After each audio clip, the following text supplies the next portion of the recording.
नमस्कार दर्शकों, राधे राधे, जय श्री कृष्ण। मित्रों, आज फिर मैं आप सभी के सामने एक जन्म कुंडली लेकर उपस्थित हूँ। आज की इस कुंडली में हम जानेंगे एक विशेष योग, धनवान योग। देखिए, जन्म कुंडली हमारे जीवन का दर्पण तो कहलाती ही है। हम अपनी जन्म कुंडली के माध्यम से छोटी या फिर बड़ी से बड़ी सारी घटनाएं जान सकते हैं। तो जन्म कुंडली में पहले ही संकेत दिए जाते हैं हम अपने जीवन में कितना धन अर्जित करेंगे, किस तरह से करेंगे, हमारा क्या कारोबार होगा, कैसा कारोबार होगा। देखिए, जो जन्म कुंडली का द्वितीय भाव है, जन्म कुंडली के द्वितीय भाव से हम अपनी सारी स्थिति जान सकते हैं। धन से संबंधित किस तरह की हमारी धन आर्थिक स्थिति रहेगी, हमारे आय के स्रोत कैसे रहेंगे। देखिए, जो द्वितीय भाव है उस पर कौन सा ग्रह बैठा है। द्वितीय भाव में यदि शुभ ग्रह है और अच्छी स्थिति में है, अच्छी डिग्री में है, तो हमें बहुत आर्थिक लाभ देगा। और यदि ठीक इसके विपरीत है, कोई अशुभ ग्रह या फिर नीच का होकर के बैठ गया और उस पर भी नीच की दृष्टि पड़ गई, तो फिर हमारे लिए हानि ही हानि होती है उसमें। तो आज इस जन्म कुंडली के माध्यम से हम जानेंगे कि किस तरह की हमारी जन्म कुंडली में धन से संबंधित स्थिति बन रही है। तो वीडियो में लास्ट तक बने रहिए। यदि आपने अभी तक हमारे YouTube चैनल को सब्सक्राइब नहीं किया तो सब्सक्राइब कर लीजिए, ताकि ऐसी जानकारी आपको मिलती रहे।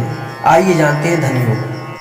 तो आप ये द्वितीय भाव देख रहे हैं जहां पर 2 लिखा हुआ है, इसमें बुध विराजमान है। देखिए, धन का भाव हमेशा यही कहलाता है। यहाँ पर राशि कोई सी भी हो सकती है, अर्थात ये नंबर लिखा हुआ है तो यहाँ पर नंबर परिवर्तन हो सकता है, चेंज हो सकता है। 2 की जगह 7 भी हो जाए, 9 हो जाए, कितना भी हो सकता है यहाँ पे। लेकिन धन का भाव हमें हमेशा हमारा यही रहेगा। धन से संबंधित हम सारी जानकारी यहीं से प्राप्त करेंगे। द्वितीय भाव में हमारे कौन से ग्रह हैं, यहाँ पर आप देख रहे हैं बुध विराजमान है, अर्थात बुध एक शुभ ग्रह माने जाते हैं। तो ये जीवन में बहुत इनको धन देने वाले हैं। देखिए, धन भाव से पहले दृष्टि हटा करके लग्न को देखिए। लग्न क्या योग बना रही है इनकी जन्म कुंडली में। देखिए, लग्न में सूर्य उच्च के हैं, अर्थात 1 लिखा हुआ है मेष राशि। तो मेष में हमेशा सूर्य उच्च के माने जाते हैं। तो सूर्य एक तेजस्वी ग्रह है, इनको तेजस्विता प्रदान करेंगे। ये अपने किसी भी क्षेत्र में जाएं, उसमें एक अच्छा नाम पाएंगे, समाज में इनका अच्छा प्रभाव होगा। ये अपने कर्म से ख्याति प्राप्त करेंगे।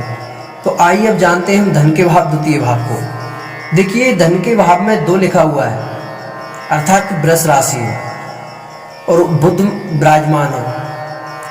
तो हम ये कह सकते हैं कि अपने जीवन में वाणी के द्वारा धन अर्जित करेंगे। वाणी से सिंगर भी हो सकते हैं या फिर कोई प्रवक्ता भी बन सकते हैं ये।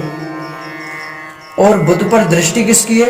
मंगल की, अर्थात मंगल भी एक सामान्य रूप से दृष्टि दे रहे हैं, तो उसका कोई प्रभाव पड़ने वाला नहीं है। तो हम इसको कह सकते हैं कि अपनी वाणी से धन अर्जित करेंगे।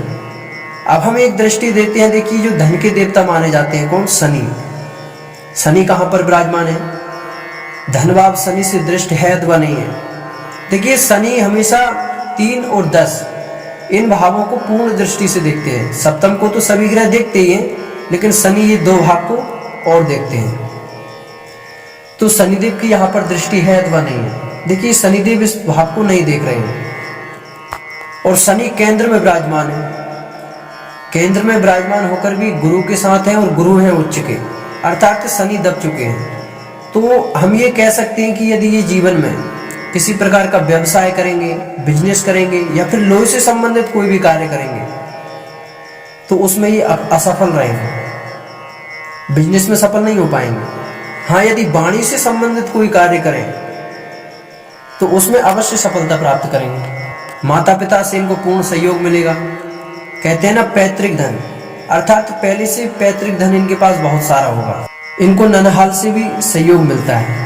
देखिए, अब द्वितीय घर में हम देख रहे हैं बुध है, तो बुध के स्थान पर यदि चंद्र होता और शुभ ग्रह से दृष्ट होता, तो ऐसी स्थिति में भी जातक अपने जीवन में बहुत धन अर्जित करता है।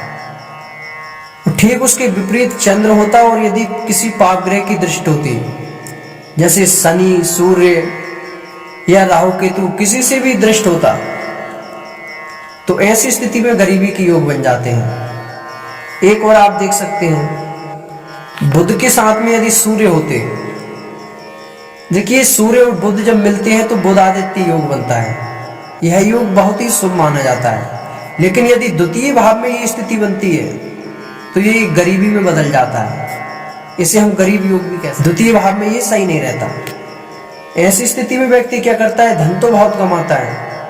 काफी लोग कहते हैं हमारे पास पैसा तो आता है लेकिन रुकता नहीं है, तो वही स्थिति बनाते हैं। अब हम जानेंगे विशेष धनवान योग।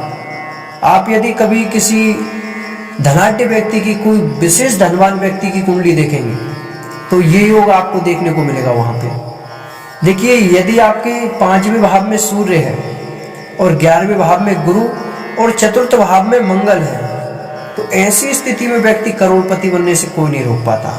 ये बहुत ही विशेष धनवान योग कहलाता है ये। तो आज हमने जाना जन्म कुंडली में धनवान योग, किस तरह से व्यक्ति धन अर्जित करता है, किस ग्रह के प्रभाव से कैसा धन अर्जित करता है। आगे आने वाली कुंडली में हम जानेंगे सरकारी जॉब का योग। जय श्री कृष्ण, राधे राधे।